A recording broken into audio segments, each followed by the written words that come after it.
Gaming! These days it's an industry that makes more money than Hollywood, but 40 years ago the entire industry was almost irreparably destroyed. Its savior? A little known company called Nintendo. In the 1970s, gaming was booming. In 1971, the industry was making about $1,000, but by 1979, it was worth $5.7 billion. Atari alone was raking in so much money they were able to run gaming competitions where the prizes were genuine gold chalices studded with diamonds. But video game publishers saw this massive growth and the dollar signs appeared in their eyes. They started to see video games as simply a way to make a quick buck. Sound familiar? With shoddy release after shoddy release, consumer trust in video games was utterly destroyed. The straw that broke the camel's back is seen by many to be the E.T. video game for the Atari 2600, which was given a full development time of just 5 weeks. And so began the video game crash of 1983. People stopped buying games, which led to retailers having lots of unsold stock, which led to them refusing to buy stock of new games. Sales plummeted, as did the value of the industry as a whole, and most of the early video game companies collapsed.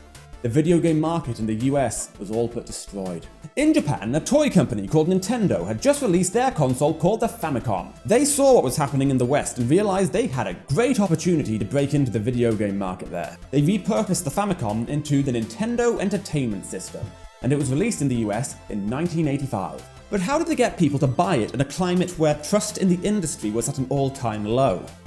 They changed what it was. The NES wasn't a video games console. It was a toy. Specifically, a toy for boys.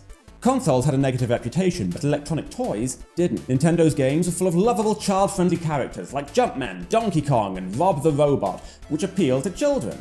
These games came with fun accessories like the Zapper and the Power Glove, which all built into the narrative that the NES was a toy for children and therefore could be trusted. It worked, and Nintendo became so synonymous with video games that Nintendo became the word for game console to many until the late 90s when serious competition began to emerge again. But why was it a toy for boys specifically?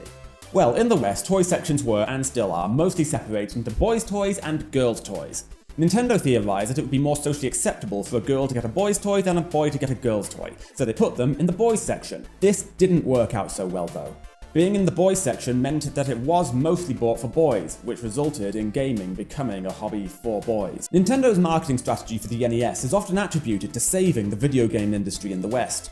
But how they did it resulted in the societal view of gaming being a toy for little boys.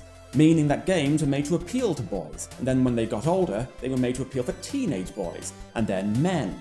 It's only now, after years of active effort by the gaming industry, that the perception that Nintendo created 40 years ago is finally starting to shift. If you enjoyed this video, give us a like, follow, and tell us what you want us to cover in the comments. See you next time!